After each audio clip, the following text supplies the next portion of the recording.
storage medium. It actually stores data and information. So when we say things like your program code and you're operating off your code, it's actually a true scientific statement. 1 gram of DNA can hold 433 petabytes of data.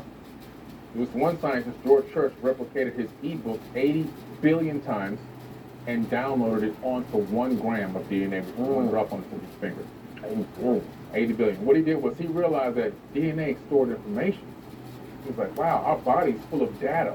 The whole human body is full of data. Billions and billions and billions of petabytes of data.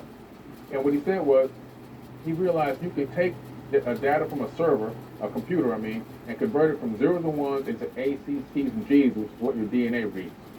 And then you can actually download the data into the DNA and store data in a volume instead of storing it linear, like time, one arrow. Well, when you can store it in a volume, you can store much more information. So then he replicated it 80 billion times, and then he transferred from DNA, from A's, C's, T's, and G's back into zeros and ones and uploaded it back into a computer. So he recognized that DNA is also a server.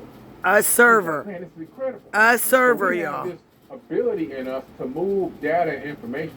Now, because of something called epigenetic memories, we know that 15 to 20 generations before us, that programming code was downloaded into our body. So you're born with this hard-coded information already in your body. Most of it is only, though, this is the sad part, it's only trauma that came from previous generations.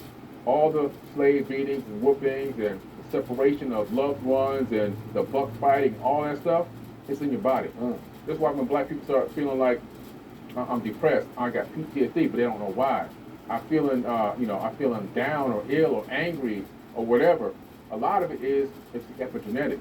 So to overcome this, what scientists realize, you can actually start to re-encode that DNA by doing simple things. Simple. One thing is write down 10 positive affirmations about yourself, and then speak those out loud 3 times a day, out loud, for 21 days, and your DNA begins to change and rewrite itself. You begin to start to believe those cymatic frequencies coming out of your mouth, that your body is actually listening to the information. Like you said before, the body is mostly water. The water has memory. The water in your body speaks conscious energy. So when you are releasing that conscious energy into the atmosphere, your body is then absorbing it back into the water, and then the light force energy is rewriting your DNA. And so we can actually rewrite our DNA. We can change the way we think and see and feel about ourselves just by speaking out loud. Like you said, meditation, and I love travel. That's all I do is travel nonstop. You already know that. That's going to enlighten and open up broad all your horizons. It's going to make you see things from other perspectives and understand. It's going to raise your consciousness. Traveling, I tell people all the time, leave your zip code. You got to. No, that's a fact, because you got to.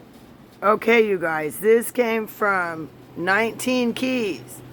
And I sure hope they don't mind me using this to teach us we can change how we feel.